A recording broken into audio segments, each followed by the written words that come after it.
야, 이 노인네야. 내가 냄새 나니까. 방구석에 처박혀 있으라고 했지? 식모 주제에 어디라고 기어나와? 내 친구들 앞에서 망신 주고 싶어 환장했어?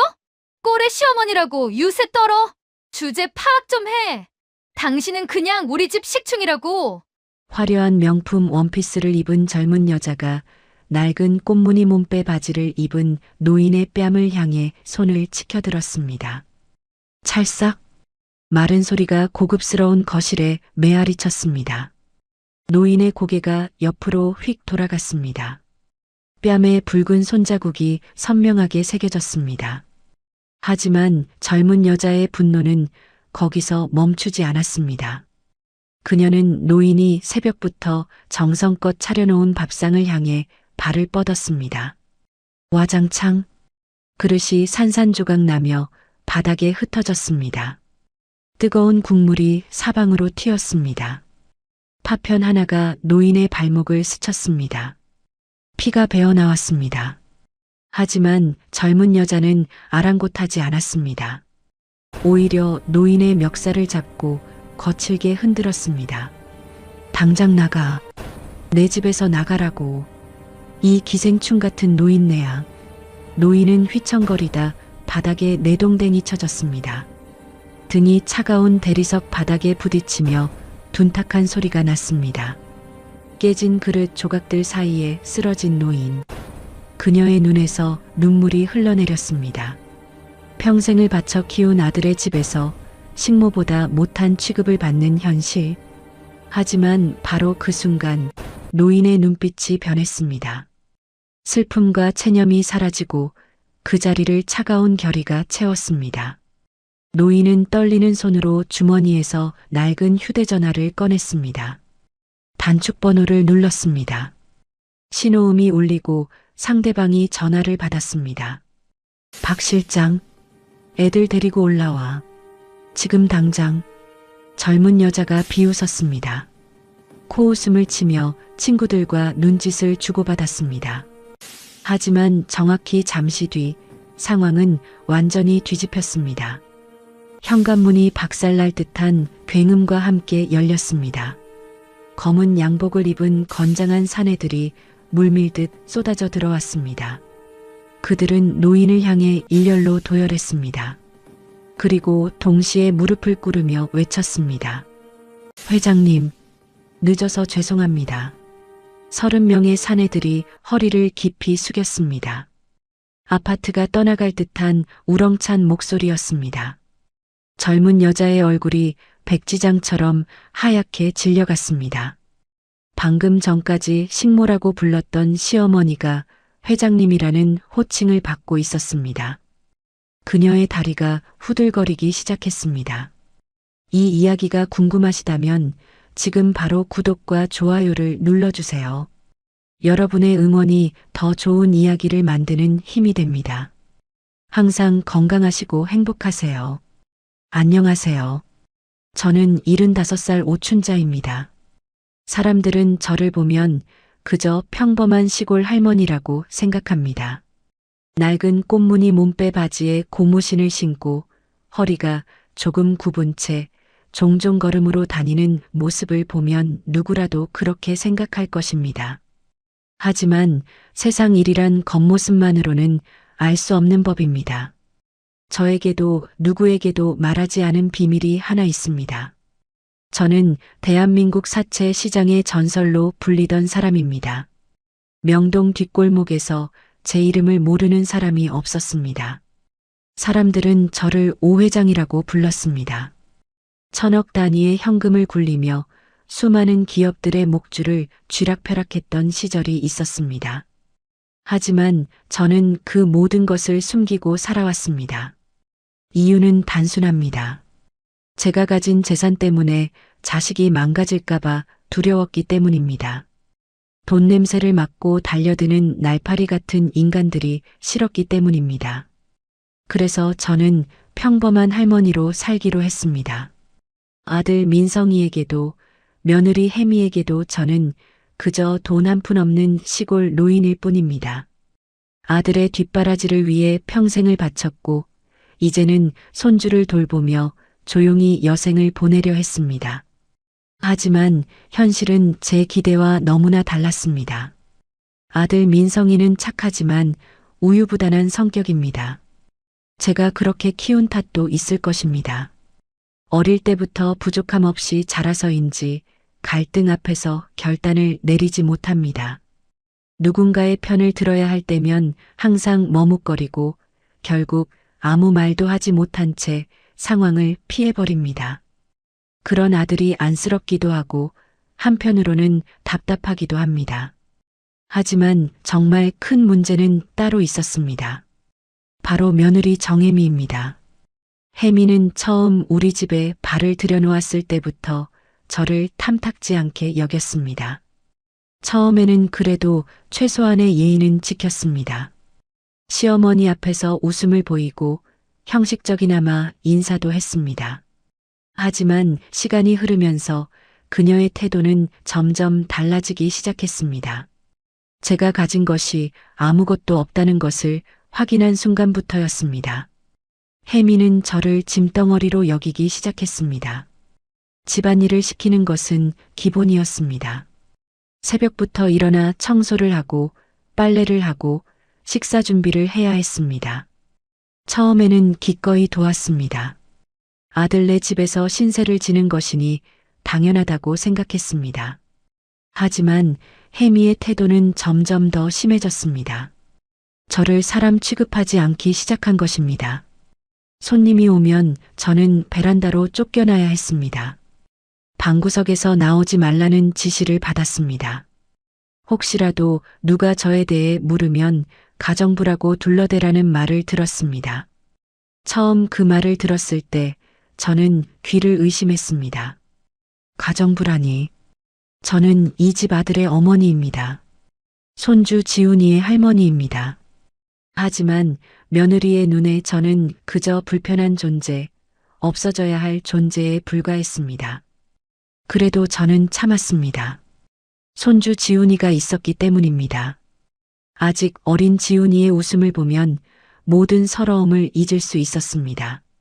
지훈이가 할머니라고 부르며 품에 안길 때면 이 정도 고생은 아무것도 아니라고 스스로를 다독였습니다.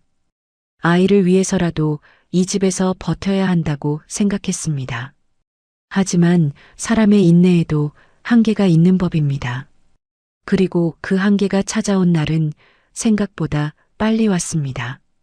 그날은 며느리 혜미가 동네 학부모들을 초대해 브런치를 즐기는 날이었습니다. 혜미는 이런 모임을 무척 중요하게 생각했습니다. 자신의 지위와 품격을 과시할 수 있는 자리였기 때문입니다. 값비싼 그릇을 꺼내고 거실을 화려하게 꾸미고 명품 옷을 차려입는 혜미의 모습을 저는 묵묵히 지켜보았습니다. 저는 새벽부터 일어났습니다.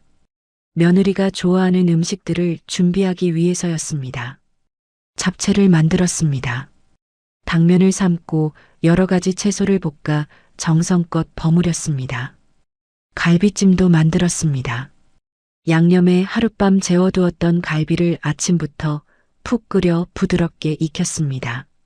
손님들이 맛있게 먹으면 혜미의 체면도 서고 저도 조금은 인정받을 수 있지 않을까 하는 마음이었습니다. 어리석은 생각이었습니다. 음식을 다 준비하고 조심스럽게 거실로 나가려는데 혜미가 저를 가로막았습니다. 그녀의 얼굴에는 명백한 짜증이 떠올라 있었습니다. 어머니, 제발 좀. 냄새난다고요. 혜미는 코를 찡그리며 저를 베란다 쪽으로 밀어붙였습니다. 마치 더러운 것을 치우듯 거칠게 밀어내는 손길에 저는 휘청거렸습니다. 친구들 오면 그냥 없는 사람처럼 계세요. 혹시라도 누가 물어보면 가정부라고 하시고요. 아시겠어요? 그녀의 목소리에는 명령조의 냉정함이 가득했습니다. 저는 아무 말도 하지 못했습니다. 가슴이 찢어지는 것 같았지만 입술을 꾹 깨물고 고개를 끄덕였습니다. 지훈이를 생각해서였습니다. 이 집에서 쫓겨나면 손주를 볼 수 없게 됩니다. 그것만은 피하고 싶었습니다. 베란다는 춥고 좁았습니다. 저는 구석에 쭈그려 앉아 찬밥을 먹었습니다. 제가 새벽부터 준비한 그 맛있는 음식들은 거실에서 손님들과 혜미가 먹고 있었습니다. 저에게는 어제 남은 찬밥과 김치 조각 몇 점이 전부였습니다. 바람이 불 때마다 베란다 문틈으로 차가운 공기가 스며들었습니다. 저는 무릎을 감싸 안은 채 떨었습니다. 눈물이 뚝뚝 떨어졌습니다. 아무도 보지 않는 곳에서 소리 없이 울었습니다. 거실에서는 웃음소리가 끊이지 않았습니다. 혜미와 그녀의 친구들이 제잘거리는 소리가 베란다까지 들려왔습니다. 처음에는 무슨 말인지 잘 들리지 않았습니다. 하지만 점점 목소리가 커지면서 그들의 대화가 선명하게 귀에 들어오기 시작했습니다. 혜미야, 너네 시어머니 아직도 안 돌아가셨어. 요양원 안 보내. 친구 중 한 명이 대놓고 물었습니다. 그 질문에 저는 귀를 의심했습니다. 돌아가시다니. 사람을 두고 그런 말을 할 수 있는 것인지 이해할 수 없었습니다. 하지만 더 충격적인 것은 혜미의 대답이었습니다. 아우 말도 마. 끈질겨 아주. 남편이 효자 코스프레 하느라 내가 죽겠어. 솔직히 우리 집 식모보다 못해. 돈도 한 푼 없는 게 자존심만 새가지고. 혜미의 목소리에는 조롱과 경멸이 가득 담겨 있었습니다. 저는 그 말을 듣는 순간 온몸이 굳어버렸습니다. 식모보다 못하다니. 자존심만 세다니. 평생을 바쳐 아들을 키우고 이제 늙어서 신세를 지게 되었다는 이유만으로 이런 취급을 받아야 하는 것인지 억울하고 분했습니다. 하지만 동시에 깊은 허탈감이 밀려왔습니다. 이것이 내가 평생 애써온 대가인가 싶었습니다. 친구들의 웃음소리가 거실에 퍼졌습니다. 그들은 저를 화제거리로 삼아 킬킬거리며 수다를 떨었습니다. 저는 베란다 구석에서 주먹을 꽉 쥐었습니다. 눈물이 멈추지 않았습니다. 하지만 그때 작은 울음소리가 들려왔습니다. 지훈이었습니다. 아이의 울음소리를 듣는 순간 저는 반사적으로 몸을 일으켰습니다. 오랜 세월 아이를 돌봐온 본능이었습니다. 손주가 우는데 가만히 있을 수 없었습니다. 저는 베란다 문을 열고 거실로 뛰쳐나갔습니다. 아이고, 내 새끼 왜 그래? 저는 지훈이에게 달려가며 소리쳤습니다. 하지만 그 순간 거실의 모든 시선이 저에게 쏠렸습니다.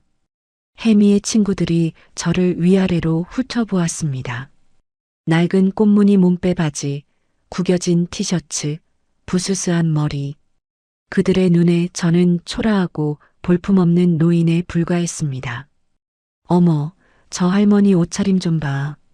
진짜 냄새나게 생겼다. 한 여자가 코를 막으며 수군거렸습니다. 다른 여자들도 킥킥거리며 맞장구를 쳤습니다. 저는 그 자리에 얼어붙은 듯 서 있었습니다. 모욕감이 파도처럼 밀려왔습니다. 하지만 지훈이를 안아달래야 했기에 참았습니다. 아이를 향해 다가가려는데 혜미가 저의 앞을 가로막았습니다. 혜미의 얼굴에는 분노가 가득했습니다. 하지만 그 분노는 정당한 것이 아니었습니다. 제가 잘못한 것은 아무것도 없었습니다. 단지 손주가 울어서 달려나왔을 뿐이었습니다. 하지만 혜미에게 그것은 용납할 수 없는 일이었습니다. 친구들 앞에서 창피를 당했다는 생각에 그녀의 분노는 걷잡을 수 없이 커져갔습니다. 그리고 다음 순간 혜미는 제가 새벽부터 정성껏 차려놓은 밥상을 발로 걷어찼습니다. 와장창. 귀가 찢어질 듯한 소리와 함께 그릇들이 산산조각 났습니다. 뜨거운 국물이 사방으로 튀었습니다. 파편 하나가 튀어 제 발목을 스쳤습니다. 따끔한 통증이 느껴졌습니다. 피가 배어 나왔습니다. 하지만 육체적 고통보다 마음의 상처가 더 컸습니다. 내가 나오지 말라고 했지. 이 밥상 꼬라지는 또 뭐야? 촌스럽게. 이런 쓰레기 같은 거 먹이고 싶어서 안 달랐어. 식모 주제에 어디서 주인 행세야? 혜미의 목소리는 히스테리에 가까웠습니다. 그녀는 제 멱살을 잡고 흔들었습니다. 저는 휘청거리며 뒤로 밀려났습니다. 비틀거리다가 결국 바닥에 내동댕이 쳐졌습니다. 등이 바닥에 부딪히는 순간 숨이 턱 막혔습니다. 온몸이 쑤셨습니다. 하지만 더 아픈 것은 가슴이었습니다. 당장 나가. 내 집에서 나가라고. 이 기생충 같은 노인네야. 혜미가 저를 내려다보며 고함을 질렀습니다. 그녀의 눈에는 증오가 가득했습니다. 저는 바닥에 쓰러진 채 그녀를 올려다보았습니다. 평생을 바쳐 키운 아들의 아내, 내 손주의 어머니. 하지만 그녀에게 저는 쫓아내야 할 해충에 불과했습니다. 그 순간 저의 머릿속에서 무언가가 끊어지는 소리가 났습니다. 지금까지 참아왔던 모든 것이 한계에 다다랐습니다. 수십 년간 봉인해 두었던 분노와 자존심이 폭발 직전까지 차올랐습니다. 저는 바닥에 쓰러진 채 천천히 눈을 감았습니다. 그리고 조용히 결심했습니다. 더 이상은 참지 않겠다고. 내가 누구인지 똑똑히 보여주겠다고. 저는 떨리는 손으로 주머니를 더듬었습니다. 그 안에는 오래된 구형 휴대전화가 있었습니다. 아무도 모르는 전화기, 아무도 알지 못하는 번호가 저장된 전화기. 저는 그것을 꺼내 단축번호를 눌렀습니다. 신호음이 울렸습니다. 그리고 상대방이 전화를 받았습니다. 박 실장, 애들 데리고 올라와. 지금 당장. 저는 낮고 차분한 목소리로 말했습니다. 오랫동안 사용하지 않았던 목소리였습니다. 하지만 그 목소리에는 누구도 거역할 수 없는 권위가 담겨 있었습니다. 전화 너머에서 짧은 대답이 돌아왔습니다. 알겠습니다, 회장님. 혜미가 저를 비웃었습니다.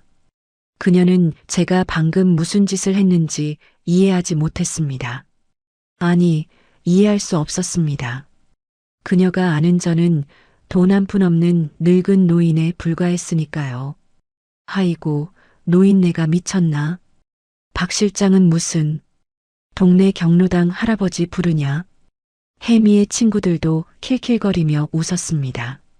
그들은 저를 완전히 미친 노인 취급했습니다. 저는 아무 대꾸도 하지 않았습니다.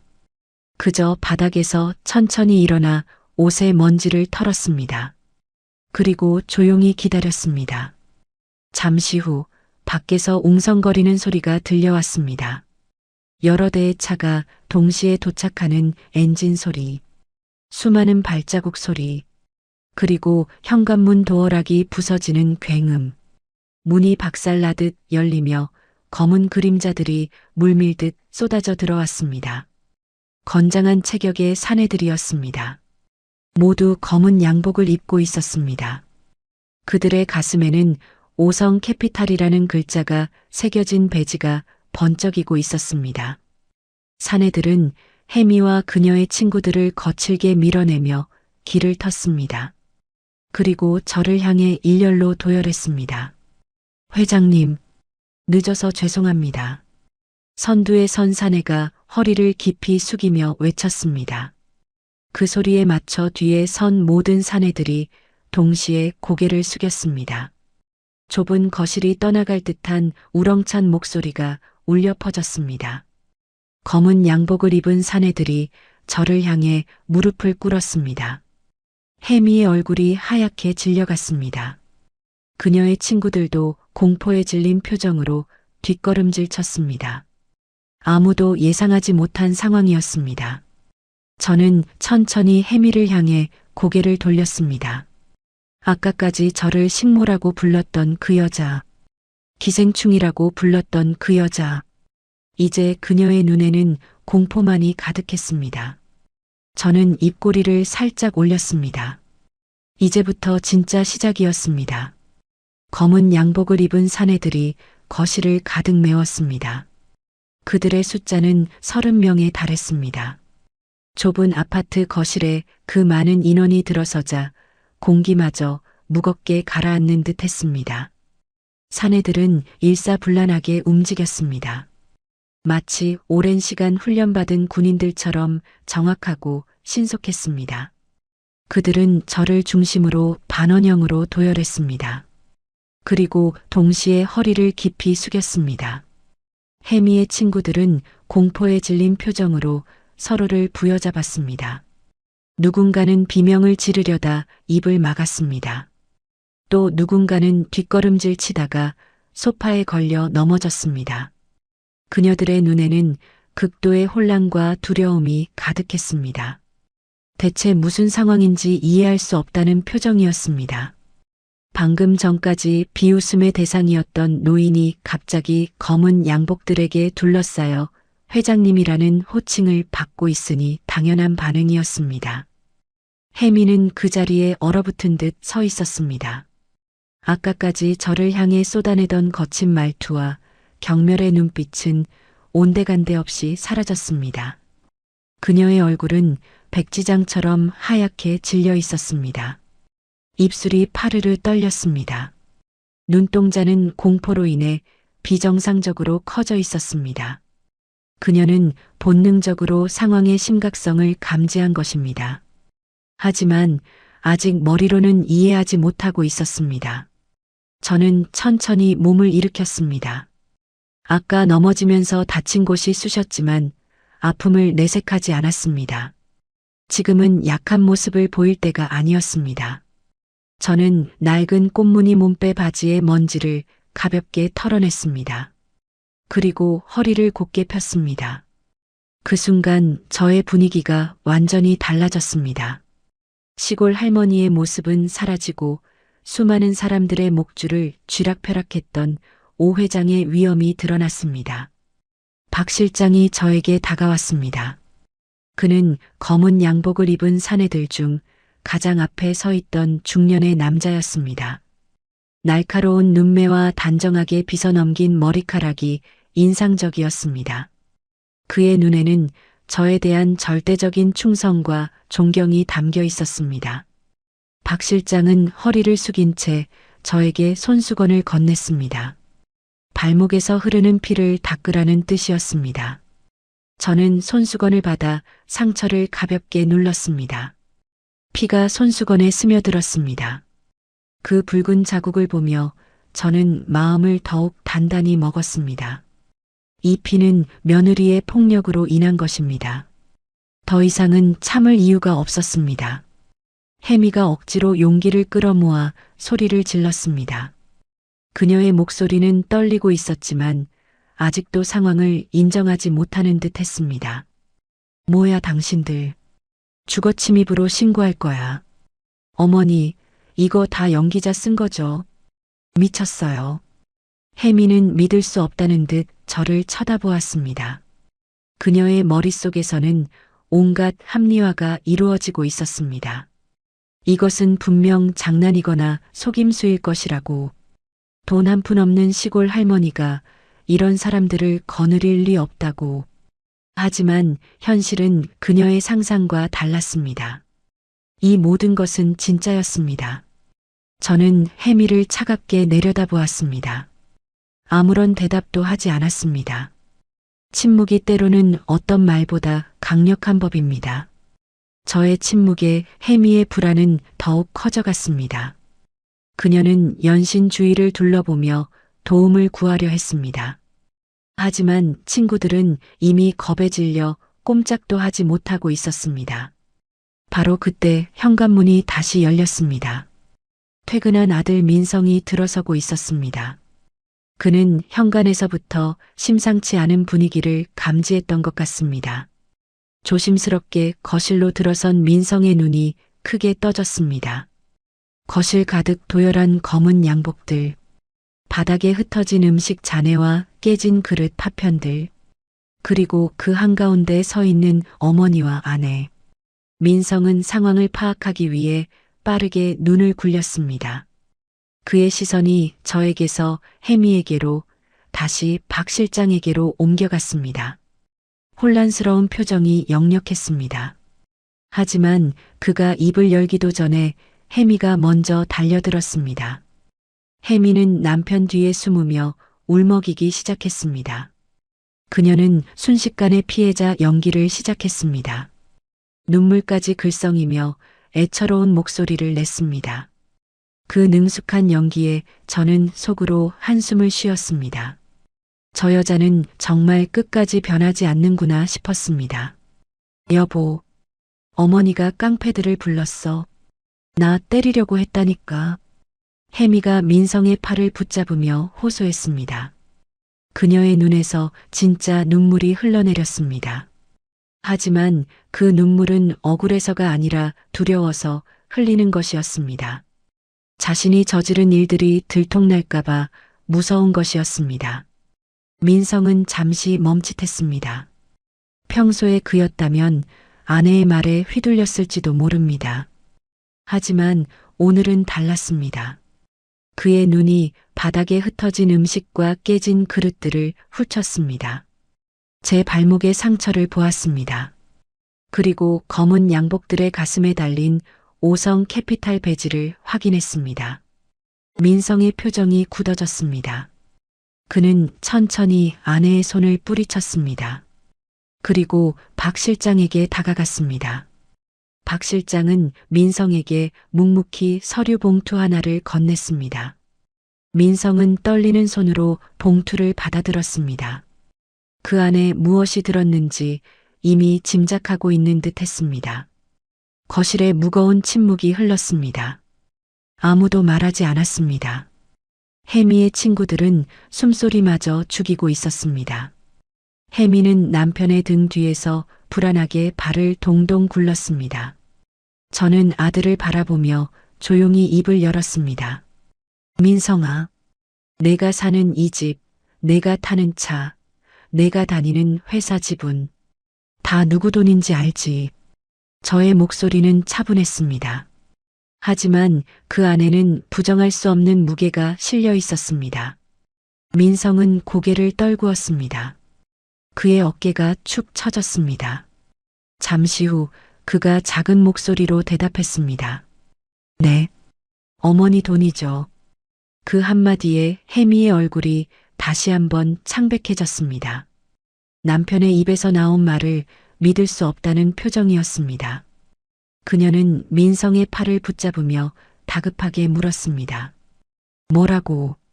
여보, 그게 무슨 소리야? 시어머니가 무슨 돈이 있다는 거야? 하지만 민성은 아내를 쳐다보지 않았습니다. 그는 고개를 숙인 채 아무 말도 하지 않았습니다. 그의 침묵이 모든 것을 말해주고 있었습니다. 혜미가 그토록 무시하고 학대했던 시어머니가 실은 어마어마한 재력의 소유자였다는 사실을, 그리고 남편은 그 사실을 알면서도 숨겨왔다는 것을. 저는 박 실장에게 손짓했습니다. 박 실장이 다가와 서류 뭉치를 건넸습니다. 저는 그것을 받아 혜미의 얼굴 앞에 펼쳤습니다. 종이들이 흩날리며 그녀의 발 앞에 떨어졌습니다. 이게 뭔지 알아? 저는 냉정하게 물었습니다. 혜미가 떨리는 손으로 바닥의 서류를 집어들었습니다. 그녀의 눈이 서류를 훑어 내려갔습니다. 이혼 소송장, 재산 가압류 신청서, 그리고 민성명의 대출금 전액 상환 독촉장. 서류 하나하나가 혜미의 가슴에 비수처럼 꽂혔습니다. 이 집은 내 명이다. 이 아파트 전세금 15억 내 주머니에서 나왔어. 저는 한 발짝 혜미에게 다가섰습니다. 그녀가 본능적으로 뒷걸음질 쳤습니다. 저는 멈추지 않고 계속 말했습니다. 근데 뭐, 식모, 기생충. 저의 마지막 말에 혜미의 무릎이 꺾였습니다. 그녀는 그 자리에 털썩 주저앉았습니다. 얼굴은 핏기를 완전히 잃어 종이장처럼 하얘졌습니다. 온몸이 사시나무 떨듯 떨리고 있었습니다. 그녀는 방금 전까지 자신이 얼마나 큰 실수를 저질렀는지 깨달은 것입니다. 하지만 이것은 시작에 불과했습니다. 저는 아직 모든 패를 꺼내지 않았습니다. 혜미가 저지른 진짜 죄악은 따로 있었습니다. 단순한 구박과 학대만이 아니었습니다. 그녀는 훨씬 더 악질적인 일을 꾸미고 있었습니다. 그리고 그 모든 것이 제 손에 들어와 있었습니다. 박 실장이 태블릿 컴퓨터를 꺼내 들었습니다. 그는 화면을 터치해 녹음 파일을 재생했습니다. 거실에 혜미의 목소리가 울려 퍼지기 시작했습니다. 며칠 전 친구들과 나눈 대화였습니다. 녹음 속 혜미의 목소리는 지금과 달리 자신감에 넘쳤습니다. 야, 그 노인네 죽으면 보험금 나오나 알아봐. 그리고 남편 몰래 시댁 땅 팔아버리려고 서류 조작 중이야. 녹음이 재생되는 동안 거실은 얼어붙은 듯 조용했습니다. 혜미의 친구들은 경악한 표정으로 서로를 쳐다보았습니다. 민성은 믿을 수 없다는 듯 눈을 크게 떴습니다. 그의 주먹이 부르르 떨렸습니다. 녹음 속에는 더 충격적인 내용이 이어졌습니다. 혜미는 제 명의로 불법 대출을 시도했습니다. 제가 치매 걸린 노인인 것처럼 서류를 조작하려 했습니다. 제 재산을 몰래 빼돌리기 위한 치밀한 계획을 세웠습니다. 심지어 제가 빨리 죽기를 바라며 보험금 수령 방법까지 알아보고 있었습니다. 이 모든 것이 녹음으로 남아 있었습니다. 혜미는 자신의 범죄 계획을 친구들에게 자랑스럽게 떠벌리고 다녔던 것입니다. 그녀는 제가 돈 한 푼 없는 무력한 노인이라고 확신했기에 경계심이 없었습니다. 하지만 그녀가 몰랐던 것이 있었습니다. 제 정보망은 그녀가 상상하는 것 이상으로 촘촘했습니다. 민성이 녹음을 끝까지 듣고 난 뒤 아내에게 천천히 다가갔습니다. 그의 얼굴에는 분노와 배신감이 뒤섞여 있었습니다. 입술이 파르르 떨렸습니다. 그는 혜미 앞에 서서 그녀를 내려다보았습니다. 너, 사람이야. 민성의 목소리는 낮고 떨렸습니다. 그 안에는 참을 수 없는 분노가 담겨 있었습니다. 우리 엄마한테, 아니, 내 뒤에서 이런 짓을 꾸며. 혜미가 무릎을 꿇은 채 손을 모았습니다. 눈물과 콧물이 뒤범벅된 얼굴로 애처롭게 빌기 시작했습니다. 여보, 아니야. 잠깐 미쳤었나 봐. 한 번만 용서해줘. 하지만 민성은 뒤돌아섰습니다. 아내를 쳐다보지도 않았습니다. 그는 제 앞에 무릎을 꿇고 고개를 숙였습니다. 어머니, 죄송합니다. 제가 못났습니다. 저는 아들의 머리를 바라보았습니다. 분노보다는 안타까움이 더 컸습니다. 이 아이도 피해자였습니다. 나쁜 여자에게 휘둘려 온 것입니다. 하지만 지금은 감정에 빠져 있을 때가 아니었습니다. 저는 이 상황을 깔끔하게 정리해야 했습니다. 저는 박 실장을 향해 고개를 끄덕였습니다. 그가 알겠다는 듯 손짓을 하자 검은 양복들이 일제히 움직이기 시작했습니다. 그들은 혜미와 그녀의 친구들을 향해 다가갔습니다. 이 물건들 다 끌어내. 그리고 이 집 오늘부로 비운다. 내 손주 지훈이만 챙겨. 저의 명령이 떨어지자 검은 양복들이 신속하게 움직였습니다. 혜미의 친구들은 비명을 지르며 저항했지만 소용없었습니다. 건장한 사내들에게 그녀들은 그야말로 짐짝이나 다름없었습니다. 하나둘씩 들려 복도로 내던져졌습니다. 혜미는 끝까지 발버둥 쳤습니다. 바닥에 매달리며 끌려가지 않으려 했습니다. 하지만 검은 양복들은 무표정하게 그녀를 들어 올렸습니다. 신발도 제대로 신지 못한 채 맨발로 복도로 끌려나갔습니다. 어머니, 여보, 잘못했어요. 한 번만요. 혜미의 울부짖음이 복도에 메아리 쳤습니다. 하지만 저는 눈도 깜짝하지 않았습니다. 오히려 현관문을 나서며 그녀를 차갑게 내려다보았습니다. 주제 파악 못한 건 너다. 저는 또박또박 말했습니다. 차갑고 단호한 목소리였습니다. 천억 자산가를 식모 취급한 대가. 평생 뼈 빠지게 갚아봐라. 내 친정 부모가 운영하는 가게 자금줄도 오늘부로 다 끊었다. 저의 마지막 말이 끝나는 순간 혜미의 눈이 뒤집혔습니다. 그녀는 충격과 공포에 질려 그 자리에서 하얀 거품을 물었습니다. 몸이 뒤로 쓰러지며 바닥에 부딪혔습니다. 완전히 기절한 것입니다. 저는 그 모습을 잠시 내려다보았습니다. 연민은 느껴지지 않았습니다. 그녀는 자업자득인 것입니다. 저는 뒤돌아 집 안으로 다시 들어갔습니다. 손주 지훈이가 유모차에서 새근새근 잠들어 있었습니다. 저는 조심스럽게 아이를 안아들었습니다. 따스한 온기가 팔 안으로 전해졌습니다. 민성이 저의 곁으로 다가왔습니다. 그의 눈은 붉게 충혈되어 있었습니다. 아내에 대한 배신감, 어머니에게 느끼는 죄책감, 그 모든 것이 복잡하게 뒤엉켜 있는 듯 했습니다. 어머니, 정말 죄송합니다. 저 때문에 고생하셨습니다. 저는 아들의 어깨를 가볍게 두드렸습니다. 원망은 없었습니다. 다만 안타까울 뿐이었습니다. 민성아, 이제부터 다시 시작이다. 나를 따라와라. 아들이 고개를 끄덕였습니다. 그의 눈에서 눈물이 한 줄기 흘러내렸습니다.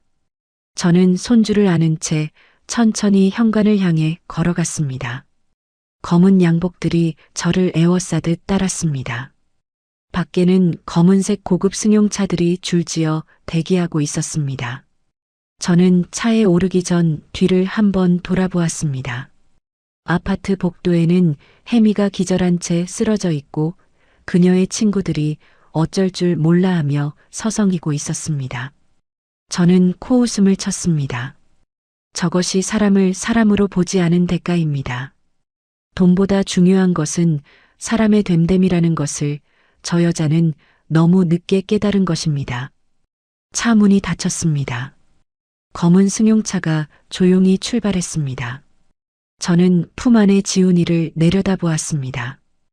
아이의 평화로운 잠든 얼굴을 보며 저는 작게 미소 지었습니다. 이제부터가 진짜 시작입니다. 잃어버린 것을 되찾고 새로운 시작을 해야 할 때입니다. 검은 승용차가 도심을 가로질러 달렸습니다. 창밖으로 스쳐 지나가는 도시의 풍경이 마치 꿈속의 장면처럼 흐릿하게 흘러갔습니다. 저는 품에 안긴 손주 지훈이의 따스한 온기를 느끼며 창밖을 바라보았습니다. 방금 일어난 일들이 아직도 머릿속에서 생생하게 맴돌았습니다. 하지만 후회는 없었습니다. 오히려 가슴 한구석에 묵직하게 내려앉았던 돌덩이가 거쳐 나가는 기분이었습니다. 뒷좌석에 함께 탄 아들 민성이는 고개를 숙인 채 말이 없었습니다. 그의 어깨는 축 처져 있었고 손은 무릎 위에서 가늘게 떨리고 있었습니다. 아내에게 배신당한 충격, 어머니에게 느끼는 죄책감, 그 모든 감정이 복잡하게 뒤엉켜 있는 것이 눈에 보였습니다. 저는 아들의 그런 모습을 잠시 바라보다가 조용히 입을 열었습니다. 민성아, 내가 알고 있는 것보다 상황은 더 심각하다. 민성이 천천히 고개를 들었습니다. 그의 눈은 붉게 충혈되어 있었습니다. 하지만 그 안에는 진실을 알고 싶다는 간절함이 담겨 있었습니다. 저는 박 실장에게 눈짓을 보냈습니다. 박 실장이 조수석에서 태블릿 컴퓨터를 민성에게 건넸습니다. 화면에는 수많은 서류와 녹음 파일 목록이 정리되어 있었습니다. 혜미가 저지른 모든 범죄의 증거들이었습니다. 민성이 떨리는 손으로 화면을 스크롤했습니다. 파일 하나하나를 확인할 때마다 그의 얼굴이 점점 더 창백해졌습니다. 저는 아들에게 천천히 설명하기 시작했습니다. 혜미는 단순히 저를 구박한 것이 아니었습니다. 그녀는 처음부터 철저한 계획 아래 움직이고 있었습니다. 저를 치매 걸린 노인으로 위장해 불법 대출을 받으려 했습니다. 제 명의의 땅과 재산을 몰래 빼돌리려고 서류를 조작했습니다. 심지어 제가 빨리 죽기를 바라며 보험금 수령 절차까지 알아보고 있었습니다. 민성의 손이 멈췄습니다. 화면을 쥔 손에 힘이 들어가 손가락 마디가 하얗게 변했습니다. 그의 입술이 바르르 떨렸습니다. 분노와 배신감이 파도처럼 밀려오는 것이 보였습니다. 이게 진짜야. 민성의 목소리가 갈라졌습니다. 저는 고개를 끄덕였습니다. 그래, 전부 사실이다. 내 아내가 한 짓이야. 민성이 태블릿을 내려놓고 얼굴을 두 손으로 감쌌습니다. 어깨가 들썩이며 울음이 새어나왔습니다. 저는 아들의 등을 가만히 쓸어주었습니다. 말없이 그의 슬픔을 함께 나누었습니다. 차는 어느새 한강변의 고급 호텔 앞에 도착했습니다. 이곳은 제가 비밀리에 소유한 건물 중 하나였습니다. 검은 양복들이 먼저 내려 주변을 살피고 저와 민성이 뒤따라 내렸습니다. 지훈이는 아직 품에서 새근새근 잠들어 있었습니다. 호텔 로비로 들어서자 직원들이 일제히 허리를 숙였습니다. 그들은 제가 누구인지 알고 있었습니다. 이 건물의 진짜 주인이라는 것을. 저는 민성의 어깨를 가볍게 두드리며 전용 엘리베이터로 향했습니다. 오늘은 여기서 쉬어라. 내일부터 내게 보여줄 것이 많다. 민성이 고개를 끄덕였습니다. 그의 눈에는 아직 충격과 혼란이 남아 있었지만 동시에 새로운 각오 같은 것도 보였습니다. 저는 아들이 이 시련을 통해 단단해지기를 바랐습니다. 펜트하우스에 도착하자 넓은 거실이 저를 맞이했습니다.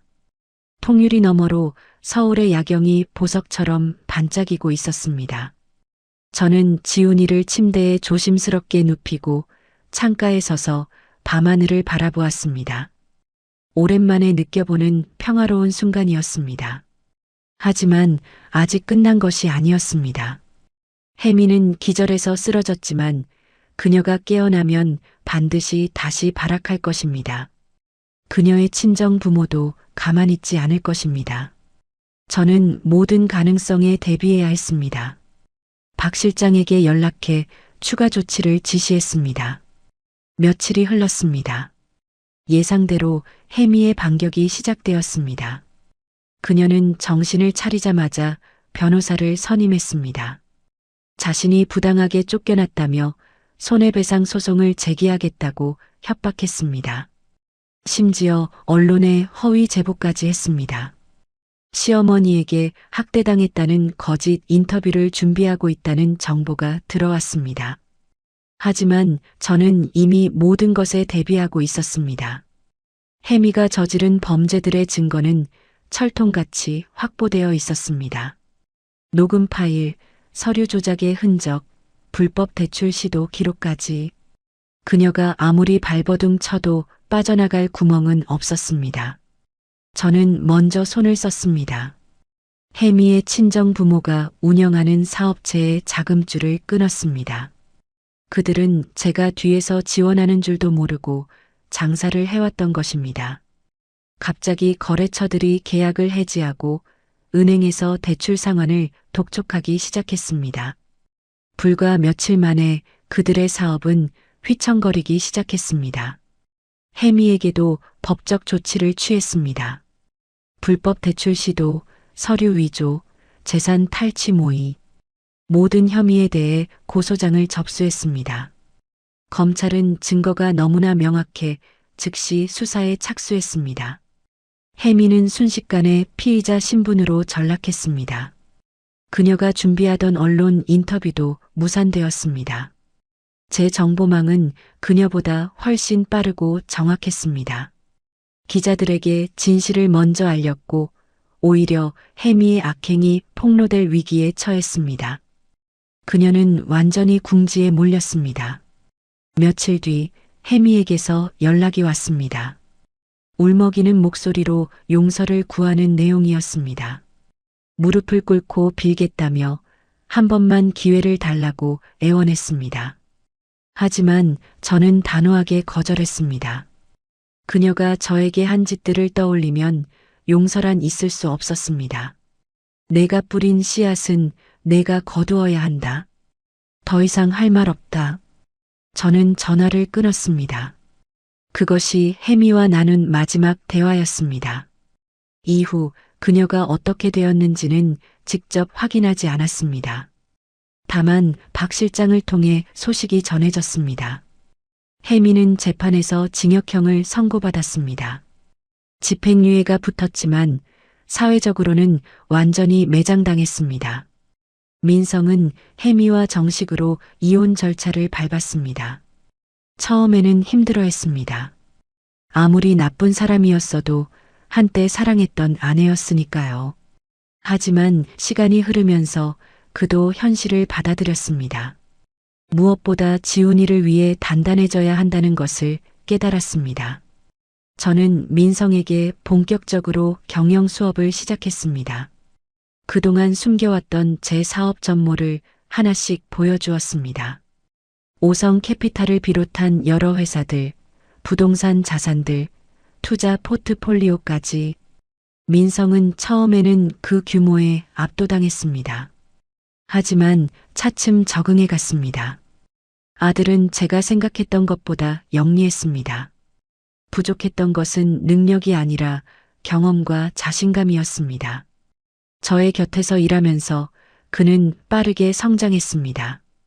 우유부단했던 성격도 조금씩 변해갔습니다. 결단을 내려야 할 때 더 이상 머뭇거리지 않았습니다. 지훈이도 무럭무럭 자랐습니다. 아이는 어머니 없이 자라야 했지만 저와 민성이 온 힘을 다해 사랑을 쏟았습니다. 아이는 밝고 건강하게 성장했습니다. 할머니라고 부르며 품에 안길 때마다 저는 세상에서 가장 행복한 사람이 되었습니다. 세월이 흘렀습니다. 저는 사업 일선에서 한 발 물러나기로 결심했습니다. 평생을 돈과 씨름하며 살아왔지만 이제는 다른 방식으로 세상에 보탬이 되고 싶었습니다. 그래서 오성 장학재단을 설립했습니다. 어려운 환경에서도 꿈을 포기하지 않는 학생들을 돕기 위해서였습니다. 재단 이사장실에 앉아 창밖을 바라보는 일이 많아졌습니다. 화려한 정장을 입고 회의에 참석하는 일보다 장학생들의 편지를 읽는 시간이 더 좋았습니다. 그 아이들의 꿈과 희망을 응원하는 것이 제 남은 삶의 의미가 되었습니다. 민성은 이제 어엿한 사업가로 성장했습니다. 제가 물려준 사업들을 성실하게 운영하고 있었습니다. 예전의 우유부단한 모습은 찾아볼 수 없었습니다. 그는 단단하고 책임감 있는 아버지이자 경영인이 되었습니다. 지훈이는 어느덧 학교에 다닐 나이가 되었습니다. 아이는 할머니와 아버지의 사랑을 듬뿍 받으며 자라 밝고 따뜻한 성격을 가진 아이가 되었습니다.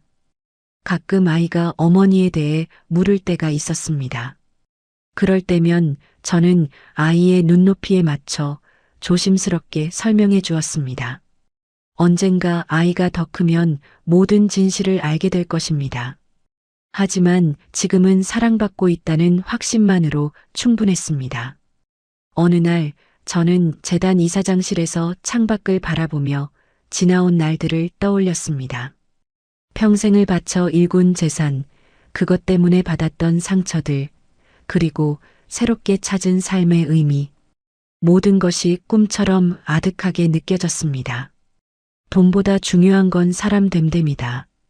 저는 혼잣말처럼 중얼거렸습니다. 그리고 작게 미소 지었습니다. 내 며느리가 될 자격은 통장 잔고가 아니라 마음의 잔고가 넉넉한 사람뿐이야.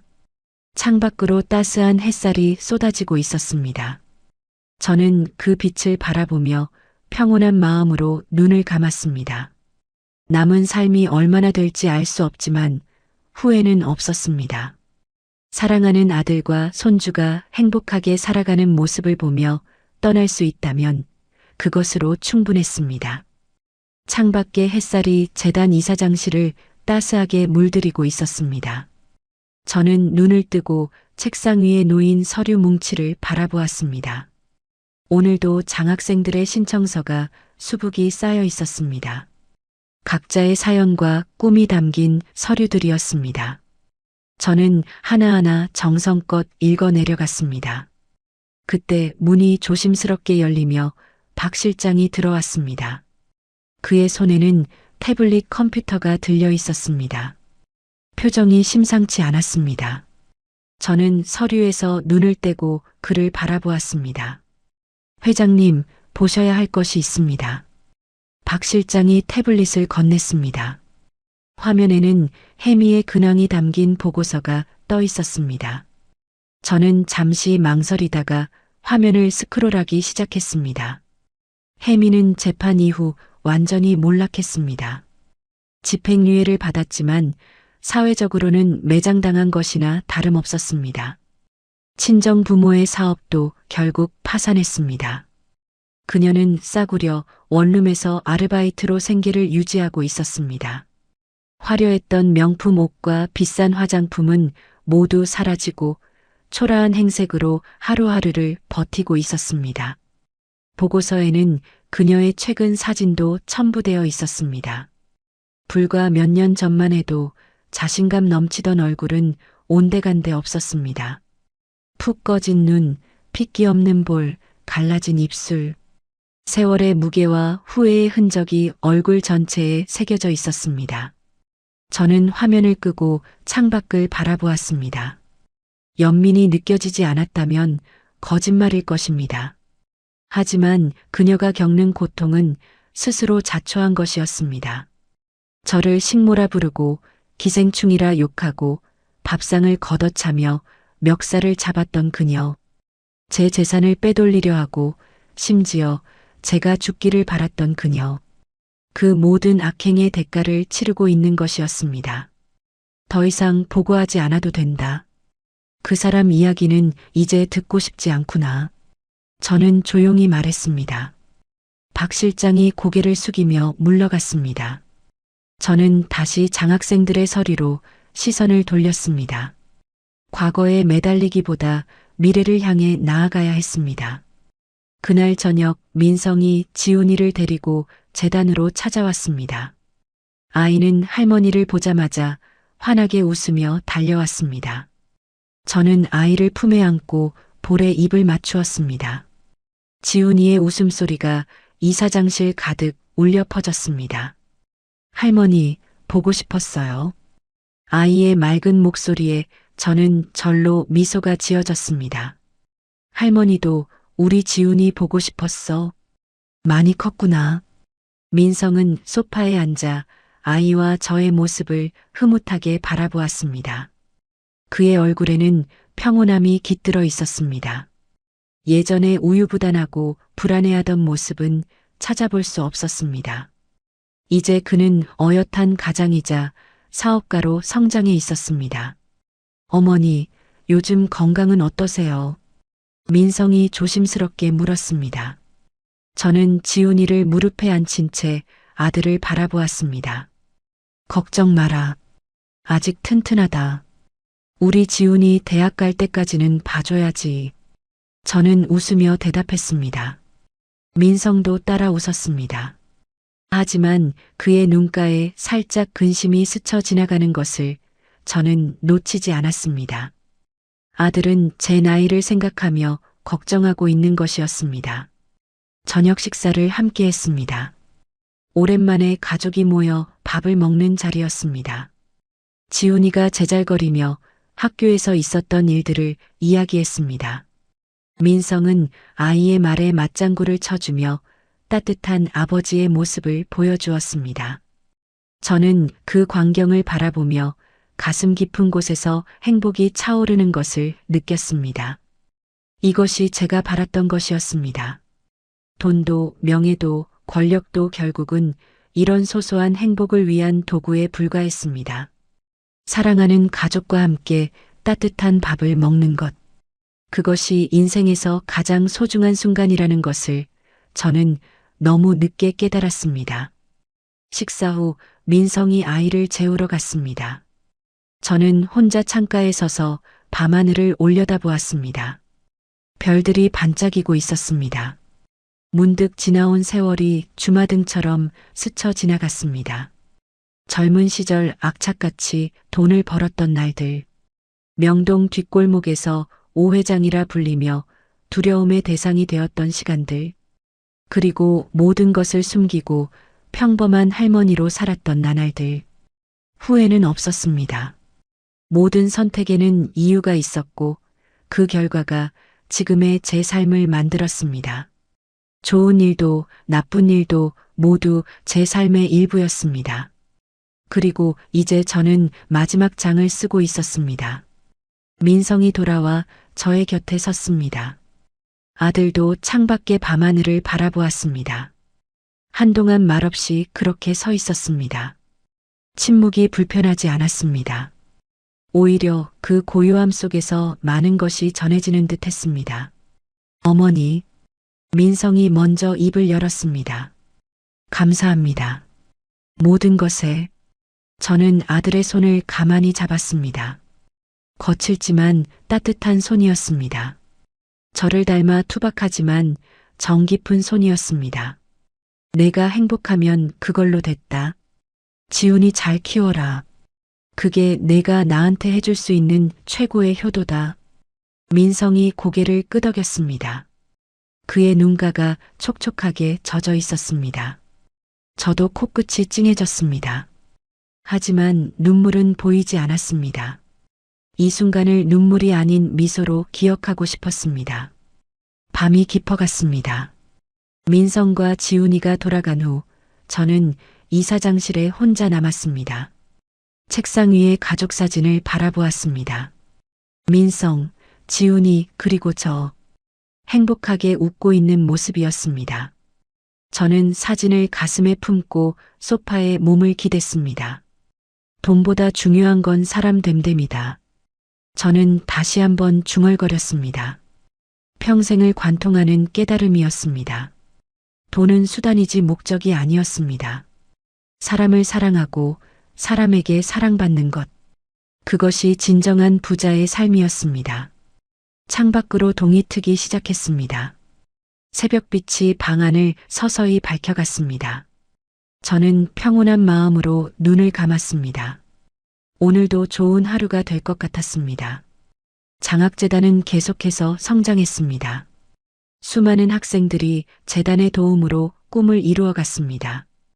의사가 된 학생, 변호사가 된 학생, 교사가 된 학생. 그들 모두가 제게 감사의 편지를 보내왔습니다. 저는 그 편지들을 소중히 간직했습니다. 그것이 제 삶의 가장 빛나는 훈장이었습니다. 민성은 사업을 더욱 확장하며 능력 있는 경영인으로 인정받았습니다. 그는 저처럼 어려운 이웃을 돕는 일에도 적극적으로 나섰습니다.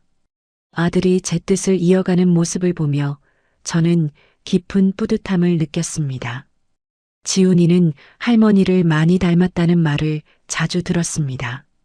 눈매도 성격도 저를 빼닮았습니다. 아이는 약한 친구들을 돌보는 따뜻한 마음을 가진 아이로 자랐습니다. 저는 이 아이가 훗날 어떤 사람이 될지 기대가 되었습니다. 세월은 누구에게나 공평하게 흘러갔습니다. 저도 예외는 아니었습니다. 하지만 두려움은 없었습니다. 사랑하는 가족이 행복하게 살아가고 제가 남긴 것들이 세상에 좋은 영향을 미치고 있다는 것. 그것만으로 제 삶은 충분히 의미 있었습니다. 어느 날 아침 저는 재단 이사장실 창가에 서서 떠오르는 해를 바라보았습니다. 황금빛 햇살이 도시 전체를 물들이고 있었습니다. 저는 깊이 숨을 들이쉬며 미소를 지었습니다. 잘 살았다. 저는 스스로에게 말했습니다. 그리고 그 말은 진심이었습니다. 모든 고난과 역경을 이겨내고 끝까지 포기하지 않았던 제 자신이 자랑스러웠습니다. 이 이야기가 마음에 드셨다면 좋아요와 구독 버튼을 눌러주세요. 여러분의 응원이 더 좋은 이야기를 만드는 힘이 됩니다. 오늘도 항상 건강하시고 행복하세요. 감사합니다.